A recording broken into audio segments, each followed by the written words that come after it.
Hello to all you fans of the Modern Farming Podcast. My name is Chris Weir, and I'm here with Tara Palmer and Brad Turner. And welcome to a special episode of the podcast. We're here this week at the Lake Swan Camp, and we are broadcasting on site from a very special place that we're holding our conference at and had a number of people attending. So we're here to talk about that today. Yeah. So we are at the Green Gene Conference today at Lake Swan Camp, and we are here collaborating with partners in ag, different small farms are here sharing their information, and we are looking for future projects with Green Gene Foundation and development of a project here at Lake Swan Campground. We're looking to do some teaching farms all over the state of Florida, and we were here at the conference really focusing on the projects ahead and where we want to take them. So today we had a tour of the camp, and Brad's going to talk a little bit about the plans here, but it's a very exciting time for the Green Gene Foundation. Some really cool things coming along the line. So Brad, you went out and toured the grounds today, and it was pretty impressive things that you saw. Yeah, it was. This is a really nice facility. It's big. There's about 30 or so acres off to the side, and he's kind of given access to Matt that property kind of to do what he wants to. So Matt and I and another grower, Dan from Hudson, that's a good grower, just kind of went out and kicked around some ideas, and it's a beautiful piece of property, some rolling hills. So yeah, they're talking about some composting facilities, some digesters, some gardens. The coolest thing to me was they're talking about on about 15 or 20 of those acres doing some impacted grazing and soil health building principles with cattle and GPS technology and collars, and taking 15, 20 head of cattle and intensively grazing them, moving them on a daily or bi-daily basis, and just to improve the soil health over a period of a couple of years until we can decide how we want to proceed on that part of the property. But just the whole intensive thing, where even taking the chickens, have mobile chicken houses possibly, and moving the cows, planting the cover crops, and methodically grazing those cows around for 60 to 90 days and bringing them back to the original location, and just true soil building principles that we got pretty excited about that today. It's going to be a good project. Pretty exciting. Interesting. So Lake Swan Camp is near Melrose, Florida, which is kind of between Jacksonville and Gainesville, kind of the northeast side of the state. And Tara, these folks just happen to be another meeting by chance, meeting of common interests, and between the two groups, Green Gene and Lake Swan, there's certainly some collaboration there, and with the team, and you were here a few times, right? I have been here a couple of times. We love camping here, and we met at the FACS Center, the FACS Convention. So those just really open up opportunities to meet other partners, and we have been collaborating for a while on this particular project, and we are ready to get started and move forward. And of course, we're going to start with the soil health. Yeah, and that's excellent. And Brad is the architect, but we've had a number of other folks. Like Brad said, he's been striking up a friendship with Dan over sitting across the way.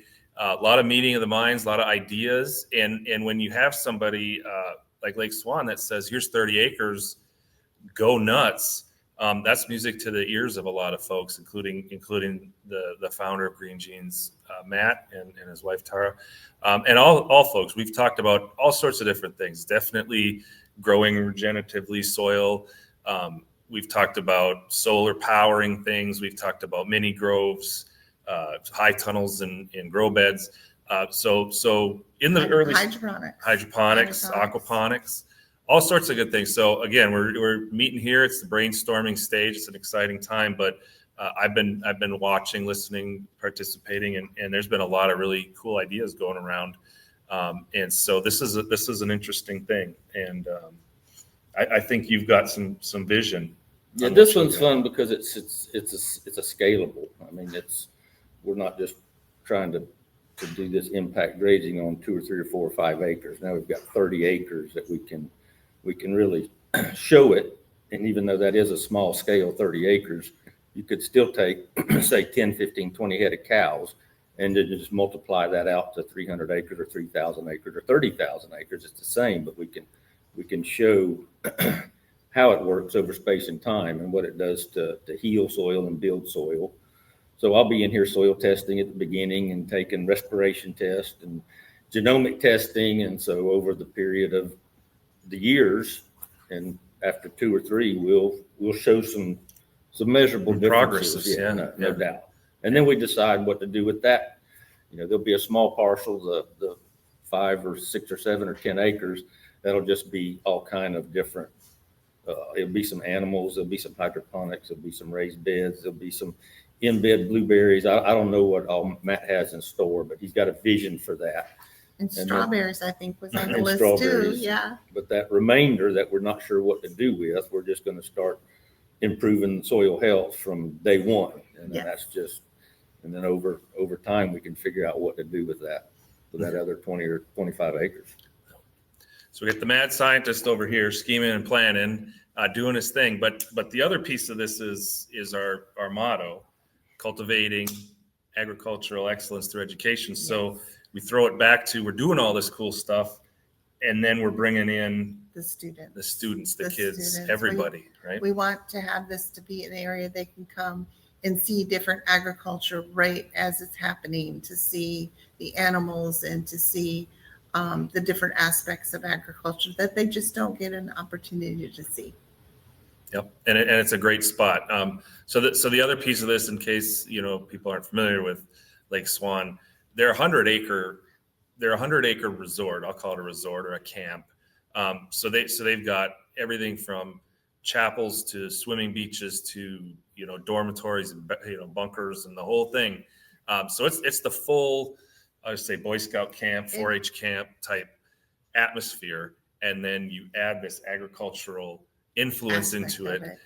So you got multiple things, right? You can get campers and 4-Hers and Boy Scouts, and then you can get anything that Green Jeans wants to throw at it, whether it's school or teachers or farmers or whomever. Interns and interns and college students, and then different. It's open to different people that are interested in farming, and they want to see how different parts of it go before they jump in. Yeah, and so exciting times. That's coming up. Matt's chomping at the bit to get rolling. We're going to be starting as soon as possible. So we'll have a lot more podcasts about the things going on here for sure. But in a year of podcasts, about a little over 2 years of Green Gene Foundation, you guys have done a really good job. All of us, we've all done a really good job pulling things together, finding the niche. It's impressive, and this is really exciting to have a fairly large project going, getting ready to kick off. For sure. Yeah. I think that there's a lot of information out there about aquaculture that people don't know. I think we have a couple people in the works for those, and I'm really looking forward to learning more about the aquaculture that we pair up with. So maybe even Aquasol, have Phil come on and do a podcast soon. So there's some that I'm looking forward to also.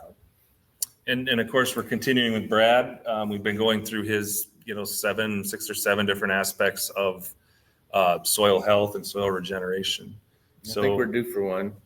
Yeah, another one coming out soon. But we've hit the compost, and we've hit the cover crops. Yeah, so we'll go into, and those can just continue because there's always something. There's right? 6 or 7 things, but then there's always pieces of those. So, I don't know, next one will probably be on, probably dive into biostimulants and what feeds soil biology other than exudates and carbon breaking down. So, but that'll be a fun one. And that's so good, because whether you're a big farmer, and a lot of them probably do understand that to some extent, it's their livelihood, or a beginner farmer, small farmer, or even a gardener, to understand that, even if it's at a higher level than the biological terms, that's important. You can really push your tomato plants if you know what's going on down there under the soil, and so it's good for everybody. It really is. Yeah, just feeding biology, whether it's simple sugars, molasses, and the guts from the fish you catch, and going into the soil, just seaweed. Just there's a lot of things that just help soil biology, and that's we focused on chemistry for the last 80 or 100 years, and biology and carbon is what drives that, and that's what we'll be diving into once every 3 or 4 weeks with me. So Yep. That'll be fun. Yep, absolutely, and we love those ones too. The homegrown podcasts, right? And I'm excited. I'm excited for this whole next year. We've got a lot of. We still got the kind of the business aspect of folks coming in that we've got lined up. Some really sharp people that have done Farm Bureau and other interesting, not necessarily hands in the dirt jobs. So we're gonna have a lot of different aspects again for another year, and I think it keeps it interesting, and it keeps it educational at the same time, informative. So the recipe seems to be working pretty well. So exciting. Expanding at the different locations with not just the aquaponics and the raised bed gardens, but more with the mini orchards, those Microgrows. Planted the first trees a week or so ago. Yes, that was fun. very exciting, and that's not every day that you do that. So there's other schools out there that definitely have the room to do it, and it seems like the further you go north, the more ag schools or ag high schools, I guess I should say, that you run into. Interesting. So I seem to think that they're reaching out to us more. So we'll see, what's in store for them. But we're always open to what they're looking for. Always happy to hear from a school that's interested, and we do get that. And sometimes it kind of comes and goes, but other times you find one that's just ready for you to pull the string in there, and those are exciting, right? So the kids are always interested. You just got to get it there. Just got to get it Well, there. they're getting out of classwork and they're getting outside, and I think that's part of the benefit that we're bringing to them is getting their hands in the dirt. Teachers get a little break. If you don't know the green gene method, there's a lot of interaction with the green gene folks, as we don't just build and run, right? A lot of this, what we're speaking about at a lower, at a kid's level, goes into that, and it gives the teachers a little time, catch their breath, do whatever they got to do. Gets the kids a little wore out because if it's hot out, especially hot months, they're getting tired out, and a little exercise, and everyone's happy. It's a win all around. So, but again, if you're watching this, and go back and find that episode with Mr. O, the teacher in Nokomis. Laurel Nokomis. Yeah, that's worth your time. That's what it's all about. It is. And he's the one that got the microgrow, right? He did. Yeah. So But he was that excited before he even got the what he does with those kids is just amazing. He takes it in ag and then relates it to everything else in education. It's just he's something else. And the cool thing is we're getting teachers that are heading down that road, right?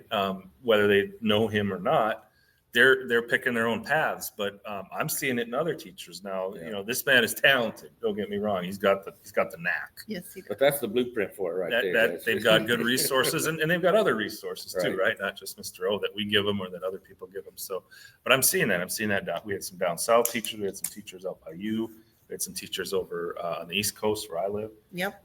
And so it's working, right? That's the bread and butter of Green Gene, right? Is to get kids involved in agriculture, understand where their food comes from, and I think it's working. And I think when you start doing larger projects, it just expands that much quicker. I think in the next month we have 2 large aquaponic systems going in at 2 schools just south of Sarasota, I think. So, I mean, we have those large projects, those And when you put in a, what is it, 400-gallon tank, 510. 500-gallon I think, tank, yeah. people notice, right? It's not, little aquariums are nice for the classrooms, Of course. especially for the younger kids, but when you roll out a 500-gallon tank into a high school, people see that. They want to know what's going They on want to know what's going on, yeah, Yes. and that's what we're all about. So that's And- awesome. Yeah, and we've really been trying to keep up with it on Facebook and really, share what we're doing weekly, because we are very busy and we're in the schools every single day, one or the other, and we're just we're going back and helping the teachers and making sure that their systems is impacting the children the way that they're looking for it to. And you're growing, right? That's what And this, we are. you'll bring it back to the conference at the end. This is a conference we had for I don't know, we call it Friends of Green Gene, people involved in Green Gene is All really our partners. And we're getting more of these people that, whether it's, full scale or a little bit here, a little bit there, they want to go in and help with this kind of work. And they buy into the natural way of doing things. That's what's so cool. And that's, in my opinion, that's what we need, right? Society needs to scale down a little, right? It's still nice to be able to go buy a big old pack of chicken at Publix or Walmart. Right. You got to have that, right? But you can have a little bit of this good old fashioned stuff too, Mhm. right? And that's what we're all about, and stuff that's better and stuff that you're proud of, something that you grew, you like, and the taste. Don't get me going on that. Yeah. Quality. You haven't had a homegrown tomato or a homegrown cucumber or a homegrown apple or an orange, go find one sometime. It's completely different. Yeah. We've kind of forgotten what our food used to taste like. Yeah. Yeah. And some of these young kids, especially the ones Yeah, that they don't know. they don't grow up in the country, they don't know what that tastes like. They get the grocery store food all the time. So that's what we're here to do. And if you can impact a few lives along the way, let it grow. Well, from Lake Swan Camp on a nice Saturday evening. Thanks for watching, and we'll see you on the next podcast. Hello, everybody, and welcome again to another edition of the Modern Farming Podcast, where we are cultivating agricultural excellence through education every day. We're Kris and Tara, your host of the Modern Farming Podcast, where we're growing in knowledge about the world that feeds us. And today we are at Lake Swan Campground, and we're going to do a tour today and let you all see this beautiful campground and this property, and then what we have for ideas for it, that we're partnering with the Green Gene Foundation in Lake Swan, and we are going to be collaborating in making this a teaching farm. We're here in front of Minder Hall. It's the main building of the Lake Swan campus. Minder Hall has the new chapel as well as the cafeteria and dining hall and the meeting center where conferences are held. They have a beautiful kitchen here, state of the art. It has all the amenities that you would need in a kitchen, and they serve the campers here 3 meals a day. And as we know, all good things are surrounded by food. So this is the kitchen here at the main kitchen at Lake Swan. And as you can see, this is a state-of-the-art kitchen. They have every amenity you can think of here. Beautiful ovens, we got gas. We have a washroom over here. The wash sinks. We have a freezer that's a walk-in, a freezer that's a walk-in. Just the cold storage, the room storage, what do they call that? Dry storage. Dry storage, yeah. Everything you could think of here, because they feed all the kids here, and this is their setup, and it's absolutely gorgeous, in my opinion. That's right. They'll serve hundreds of kids sometimes during weeks in the summer, campers and guests. And you can see this kitchen is well set up for that with a number of prep tables, a huge refrigerator and freezer directly behind us. And this will be a great place for learning, teaching, and educating the 4 Ps of agriculture, which is propagation, production, preparation, and preservation. Yes. And so that goes into the whole idea of growing to serving food. Yes. So if they were growing their vegetables and needed to come in here and process them and maybe even can them, freeze dry them freeze them, whatever Or way. cook and eat them. Cook and eat them, absolutely. This is the place to do it. So now we are at one of the projects that Green Gene Foundation is doing here at Lake Swan. We had some dirt brought in. This is the kind of dirt that you use, that we use in a lot of our builds, and it's quality dirt, and we really emphasize with Green Genes the quality of the soil. So if you want to see what kind of beds we're going to put it in, these are Vigo garden beds. And so after we place them, we line them up. We don't take the markers down until after the dirt is filled, because sometimes with the machines they'll move a little, and we have them all lined up. This is going to be a beautiful presentation for their main office.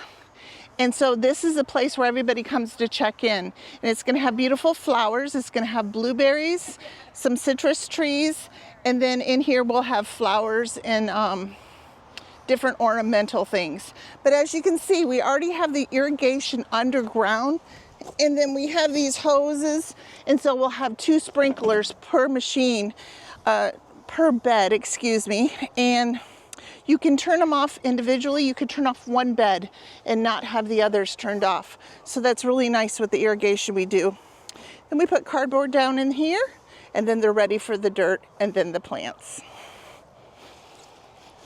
So as we walk along, this is the first project we've started for Green Gene in conjunction with Lake Swan. There's a dozen beds here that we've started. There's 14. 14 beds, yeah, we over added a dozen. a couple. Yep, and we've this has been the weekend project for early January. The process is starting to fill, and then we'll be planting trees, blueberries, flowers. We have the irrigation system here at the front end. It's automated and adjustable to do half or all, as much water as you want or as little. And at this point, we're ready to start filling the beds and then plant the plants. You can see this is a typical work day for Green Gene. We've got volunteers from the area. We've got Green Gene employees, people, families. It's always a pretty good time to get out here. And staff members here also from Lake Swan. So one of the features at this campground is all the games they have for the kids and the unusual things. They also use the campground for like team building with businesses. They'll come here and they'll stay a night or two, and then they'll have a lot of team building events. Yes. So this is human foosball, and it's really cool. And I don't think you've seen this very much anyplace else. Very unique. It looks like you tether yourself to these pipes as a team and kick the ball back and forth. And interesting, very interesting concept, and all homemade, so that's pretty cool. Yes. And so now we're going to go into the chapel. So this is their new chapel. Okay, sorry. So this is their new chapel, and you can come in here if you have your campers all from one group, and you can come in here and you can do what you want to do on your church nights or every night when you're having campers here. But I think this building is just amazing, and these doors are just so gorgeous.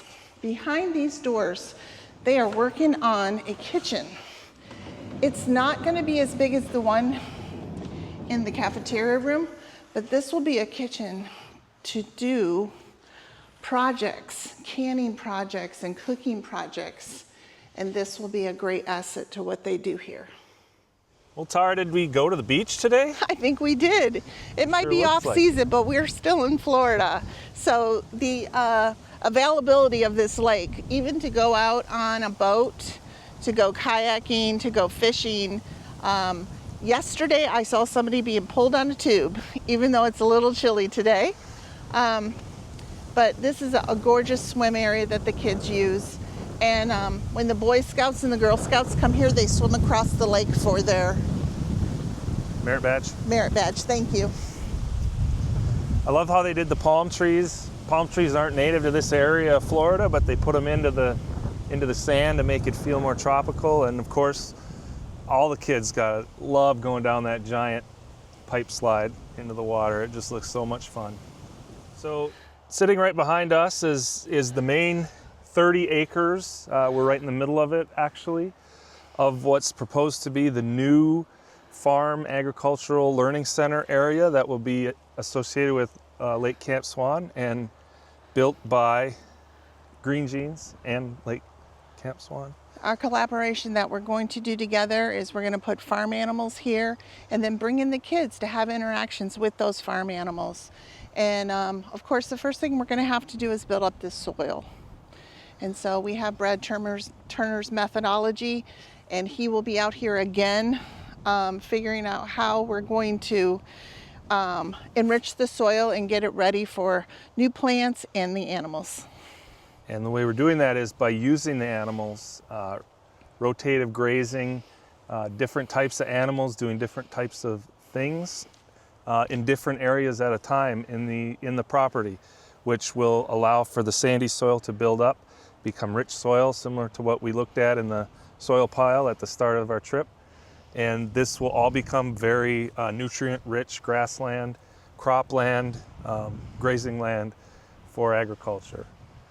Directly off to the side, we're going to have some greenhouses, some chicken coops, goat pens, rabbit pens, all sorts of different agricultural things. We're going to put some groves in here with some citrus trees and other trees. And we're definitely going to be doing some vegetables and garden beds and that sort of thing as well. And then Lake Swan is building a new building. It's going to be their learning center, and it's going to go on the other side of that second hill, and it's going to be up against the road, and it's going to be a big learning lab. So that way the kids can have their experience here, but we can also take the little chicks and measure and weigh them and have places for the incubators and stuff like that, maybe in that lab. So it's a little bit of everything, and it's just going to be a wonderful collaboration.